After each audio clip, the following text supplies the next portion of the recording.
Hello everyone and welcome back to Sew Granny Sew and part 2 of our 3D pinwheel quilt. I had so much fun making up our 3D windmill blocks. I used up a lot of scraps. This is what I have left that we didn't use, but we made a total of 20. So this is row 1 of our quilt. It will be 4 blocks across, 5 rows down. So once you get all your blocks made up, you want to lay them down on the floor, table, wherever you got. Sort through them, put them wherever you think it looks nice at. We have such a variety of colors and then a different backgrounds on some. So then you want to switch onto your filter and put it in black and white to make sure your black and whites are equally spaced throughout your quilt. I labeled each one, and I'm going to show you that quick because when you're sewing them together, these markings really help to keep that straight. If you have not viewed video number 1 in the series, I will link that in the description below for you. I would suggest maybe pause this one and go watch that one first so you can see how to make the blocks. So we're going to start off this one by putting our blocks together and forming our rows. We're just going to take block number 1 of the row and block number 2, flip it up on itself. Now, on the inside here, you see these points right here and here. You want to make sure that they're lined up good. And then you also want to make sure if you can nest the seams that you can. Otherwise, just line up that seam on both of them.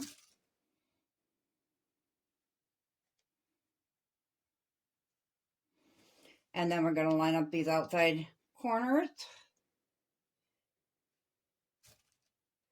So as I'm going through my scraps, I realized I had a lot of shirting fabric scraps, which is a really thin cotton, and some can be seen through. So because I'm putting this on a fleece backing, I may have to do another liner in between. I wasn't going to use batting because the fleece was so heavyweight already, especially for a babe. So I may put a white, like a muslin or maybe even just a white cotton in between this and the fleece when we get to that point. So you're going to go ahead and you're going to do block 1 and 2 together. And there's block 3. I loved how these turned out. And block 4, and we'll do the same thing with that one.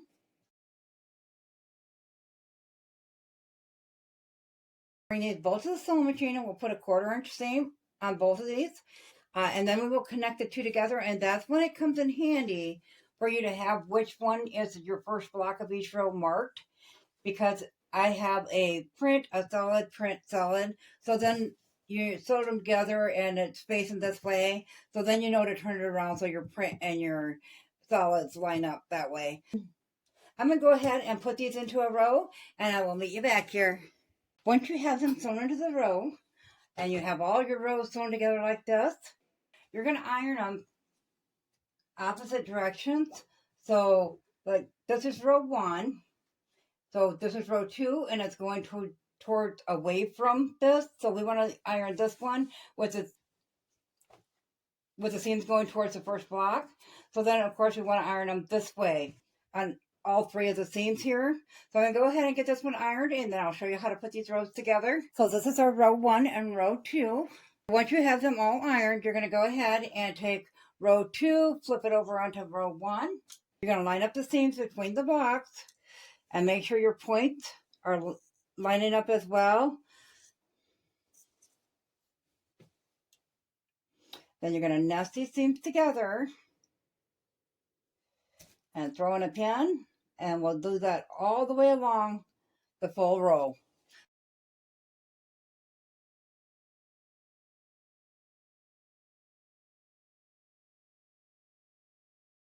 Okay, once we have them all pinned down, we're going to go ahead and bring it to the sewing machine. We'll take a 1/4 inch seam all the way along that, iron that open, and we'll keep that in our rows together until we get them all connected. And we'll come back, and at that point, we're going to decide whether we want to add a border on or not, according to how wide and how long it measures. So our quilt top is finished. So then you want to take your quilt top and you want to measure like the top, middle, bottom crosswise. Now you can come in a little bit different. Like one measurement might be, say 36 1/4. One might be 37, like that.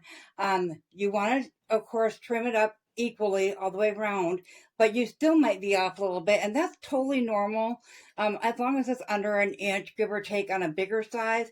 So I would say within a 1/2 inch on this, and we are coming in within a 1/2 inch. We have 37 in between 37 and 37 and a quarter. So you're just going to measure it right across like that to the end of your quilt. So right here we're measuring exactly 37. And then for lengthwise, I know I wanted it to be 48, but it's coming in at 46, and I think I'm good with that size. It's still nice and big for a toddler. So now we're going to go ahead and get out our fleece backing, and we're going to lay this over top, and we're going to see if any of the print on the fleece backing is going to show through the thinner fabrics. And if so, we might have to incorporate that white layer underneath or in between the two to block some of that print out. Okay, so this is our fleece backing. So I'm going to go ahead and pull out my quilt top, and we will see it's got the embroidered here that's a little bit darker, scattered letters around. I don't think the blocks themselves will show through so much, but I'm worried about the embroidery showing through. So we'll go ahead and get this laid out.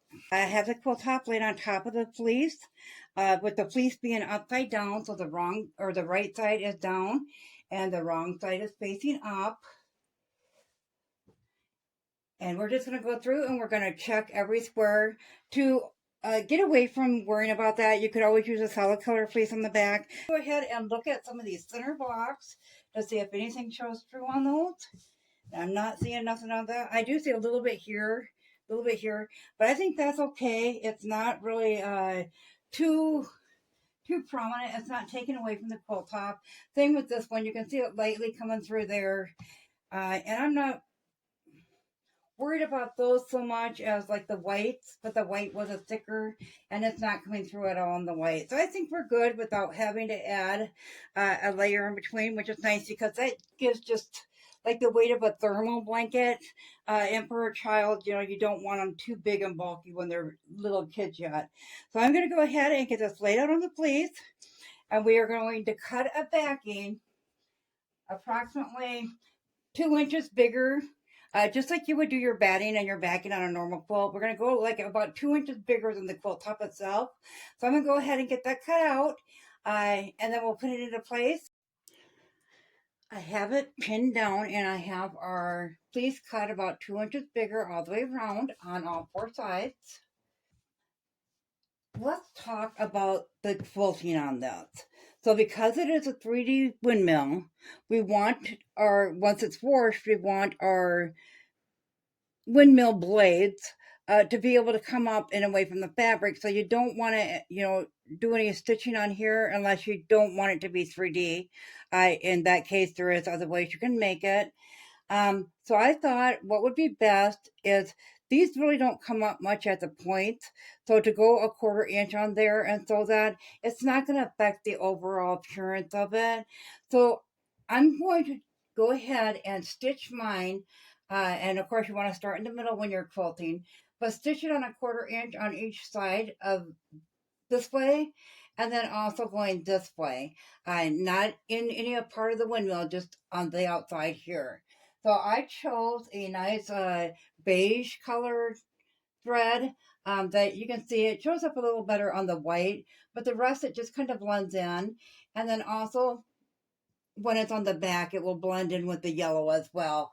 So binding, I'm probably going to incorporate, instead of the yellow, a pink or a purple. It's not the same purple as the background of a couple of the blocks, but it's similar. I did not want the video to get too long for you. So we're going to come back with a part 3.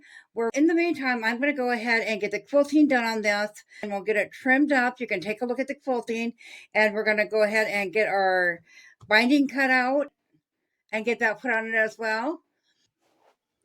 As a side note, when you're using different fabrics such as the fleece and the cotton, you will want to wash them and pre-shrink them before putting them together because they shrink at different rates. So I'm going to do that as well. As always, guys, if you found this video useful, go ahead and give it a big thumbs up. It really helps our channel grow.